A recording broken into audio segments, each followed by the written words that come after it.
নমস্কাৰ আপোনালোক সকলোকে পুনৰবাৰ স্বাগতম নাছমাই মজিদ বন্ধুসকল বলগতে চাওক আজি 9টা গুৰুত্বপূৰ্ণ খবৰ। প্ৰথমটো খবৰ, কেন্দ্ৰীয় চৰকাৰৰ বৃহৎ ঘোষণা, উত্তৰাখণ্ডৰ পিছত এইবাৰ সমগ্ৰ দেশত বলবৎ হ'ব ইউচিচি অৰ্থাৎ ইউনিফৰ্ম চিভিল কোড। আৰু ইউচিচি অহাৰ পিছতে এতিয়াৰ পৰা প্ৰেম বিবাহ সকলোতে আহি গ'ল নতুন নিয়ম। বিয়া নকৰাকৈ একেলগে থকাত আহি গ'ল বাধা, আহি গ'ল কঠোৰ নিয়ম। চাওঁ আহক এই সন্দৰ্ভত সবিশেষ।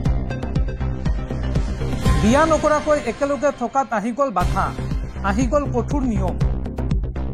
আৰু এই নিয়ম নামানিলে হ'ব পাৰে 3 মাহৰ কাৰাবাস আৰু 25,000 টকাৰ জৰিমনা। উত্তৰাখণ্ডত ইউচিচি কাৰ্যকৰী হোৱাৰ পাছতে সলনি হৈ গ'ল বহু নিয়ম। ইয়াৰ ভিতৰত লিভ ইন সম্পৰ্ক অন্যতম। নিয়ম আহি গ'ল লিভ ইন সম্পৰ্কৰ বাবে। ইউনিফৰ্ম চিভিল কোড চমুকৈ ইউচিচি কাৰ্যকৰী কৰা দেশৰ প্ৰথমখন ৰাজ্য হৈছে উত্তৰাখণ্ড। আৰু শীঘ্ৰে সমগ্ৰ দেশজুৰি বলবৎ হ'ব ইউচিচি আৰু লগে লগে প্ৰযোজ্য হ'ব অসমতো। এতিয়াৰ পৰা অবিবাহিত দম্পতীসকলক একেলগে থাকিবলৈ লাগিব আইনী অনুমতি। ইউচিচিৰ অধীনত একেলগে থাকিব বিচৰা দম্পতীসকলে চৰকাৰৰ সৈতে তেওঁলোকৰ সম্পৰ্ক পঞ্জীয়ন কৰিব লাগিব।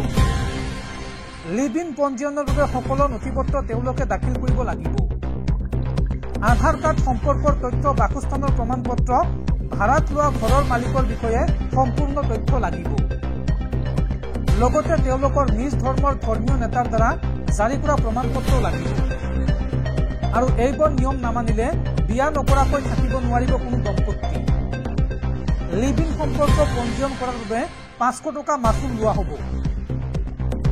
স্থানীয় পঞ্জীয়কে ইয়াক পুনৰীক্ষণ কৰিব আৰু তাৰ পিছত 30 দিনৰ ভিতৰত অনুমোদন দিব বা নাকচ কৰিব। আৰু পঞ্জীয়কে এই আবেদনখন প্ৰমাণীকৰণৰ বাবে আৰক্ষীলৈ প্ৰেৰণ কৰিব পাৰে। আৰু এইসমূহ নিয়ম উলংঘা কৰিলে 3 মাহৰ কাৰাবাস আৰু 25,000 টকাৰ জৰিমনা ভৰিব লাগিব সেইগৰাকী ব্যক্তিয়ে।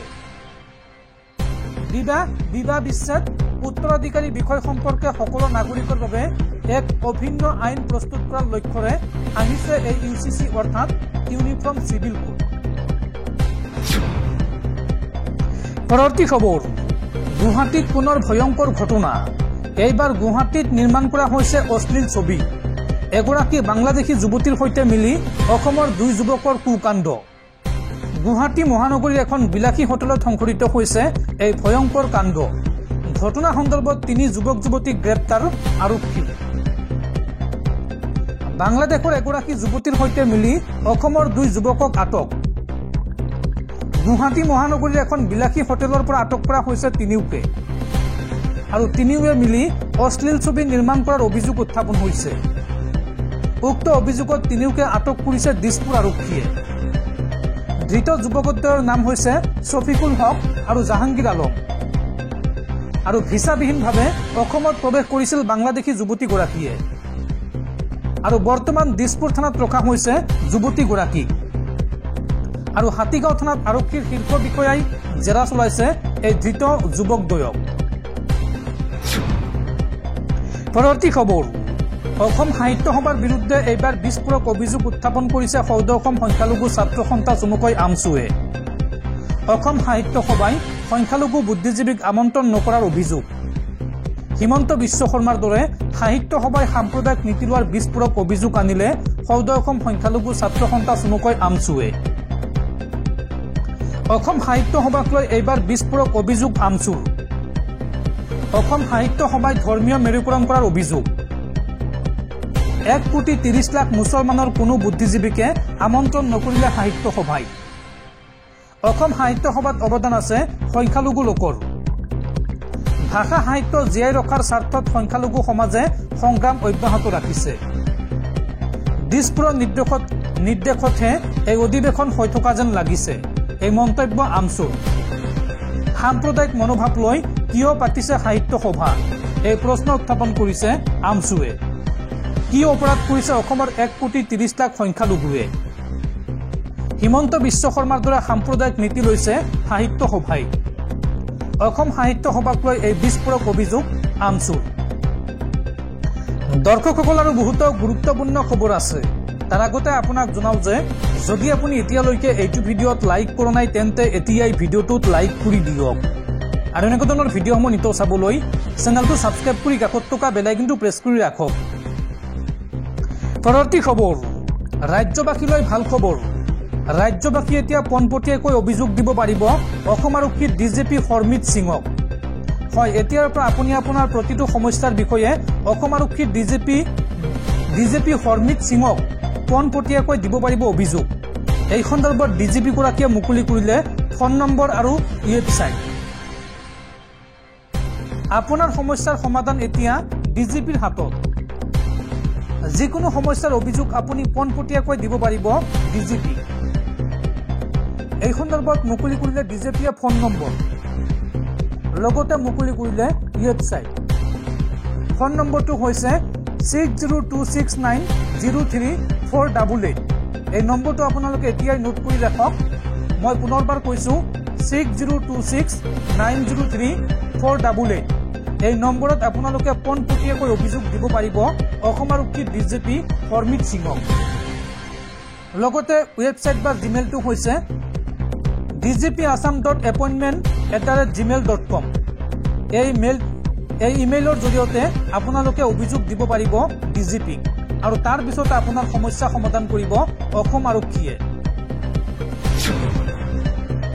পৰৱৰ্তী খবৰ, নতুন দিল্লীত প্ৰধানমন্ত্ৰী নৰেন্দ্ৰ মোদীক সাক্ষাৎ মুখ্যমন্ত্ৰী ডক্টৰ হিমন্ত বিশ্ব শৰ্মাৰ।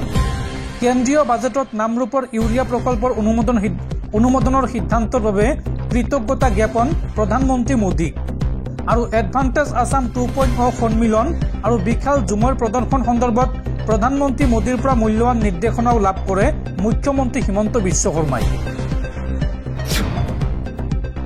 পৰৱৰ্তী খবৰ, ৰাজ্যৰ লাখ লাখ মুছলমান লোকলৈ ভাল খবৰ। ঘোষণা কৰা হ'ল পবিত্ৰ শবে বৰাতৰ দিন। পবিত্ৰ শবে বৰাতৰ দিন ঘোষণা কৰিলে কেন্দ্ৰীয় হিলাল কমিটি অসমে। ৰাজ্যৰ লাখ লাখ মুছলমান লোকলৈ জৰুৰী ঘোষণা কৰা হ'ল পবিত্ৰ শবে বৰাতৰ দিন। কেতিয়া পালন কৰা হ'ব পবিত্ৰ শবে বৰাত, এই ঘোষণা কৰিলে কেন্দ্ৰীয় হিলাল কমিটিয়ে। কেন্দ্ৰীয় হিলাল কমিটি অসমে ঘোষণা কৰিলে তাৰিখ। অহা 13 ফেব্ৰুৱাৰী বৃহস্পতিবাৰৰ ৰাতি পালন কৰা হ'ব পবিত্ৰ শবে বৰাত। হিলাল কমিটি অসমে এই সন্দৰ্ভত ইছলাম ধৰ্মী ৰাইজক জনাই পবিত্ৰ শবে বৰাতৰ শুভেচ্ছা।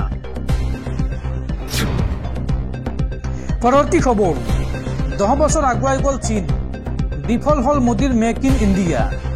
এই মন্তব্য কংগ্ৰেছ নেতা ৰাহুল গান্ধী। প্ৰধানমন্ত্ৰী নৰেন্দ্ৰ মোদীৰ মেক ইন ইণ্ডিয়া প্ৰকল্পটো ভাল আছিল, তেওঁ চেষ্টা কৰিছিল, কিন্তু কাৰ্যকৰী কৰাত ব্যৰ্থ হ'ল। ভাৰতে নিজৰ উৎপাদন ক্ষমতা বৃদ্ধি কৰাত ব্যৰ্থ হৈছে, সেয়ে বজাৰখন চীনৰ হাতলৈ গৈছে।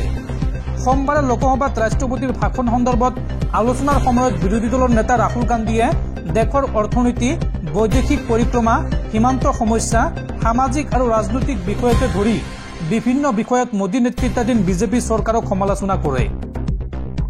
কংগ্ৰেছ নেতা ৰাহুল গান্ধীয়ে এই সন্দৰ্ভত আজি কয় যে লাডাখত চীনৰ আগ্ৰাসন সন্দৰ্ভত প্ৰধানমন্ত্ৰী মোদীয়ে কৰা দাবী দেশৰ সেনাৰ বক্তব্যৰ সৈতে মিল নাই। দুয়োপক্ষৰ দাবী পৰস্পৰ বিৰোধী। প্ৰধানমন্ত্ৰী মোদীয়ে সকলোৰে সন্মুখত কৈ আছে যে চীনৰ কোনো আগ্ৰাসন হোৱা নাই, আনহাতে ভাৰতীয় সেনাই কৈ থাকে যে চীনে আমাৰ 4000 বৰ্গ কিলোমিটাৰ ভূখণ্ড দখল কৰিছে। আৰু ৰাহুল গান্ধীৰ এই বক্তব্যৰ প্ৰতিক্ৰিয়া প্ৰকাশ কৰি লোকসভাৰ অধ্যক্ষ ওম বিৰলাই কয় যে আপুনি যি কৈছে তাৰ প্ৰমাণ সদনত দেখুৱাব লাগিব। ভাষণৰ আৰম্ভণিতে ৰায়বেৰেলীৰ সাংসদ ৰাহুল গান্ধীয়ে কয় যে ৰাষ্ট্ৰপতিৰ সমগ্ৰ ভাষণ শুনিছোঁ। যোৱা কেইবছৰমানৰ পৰা তেওঁ একেটা কথাই বাৰে বাৰে কৈ আহিছে, আমি এইটো কৰিলোঁ, আমি সেইটো কৰিলোঁ।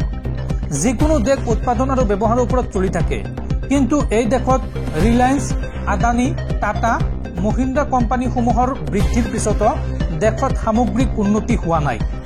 আচলতে আমি দেশৰ উৎপাদন ক্ষমতা বৃদ্ধি কৰাত ব্যৰ্থ হৈছোঁ।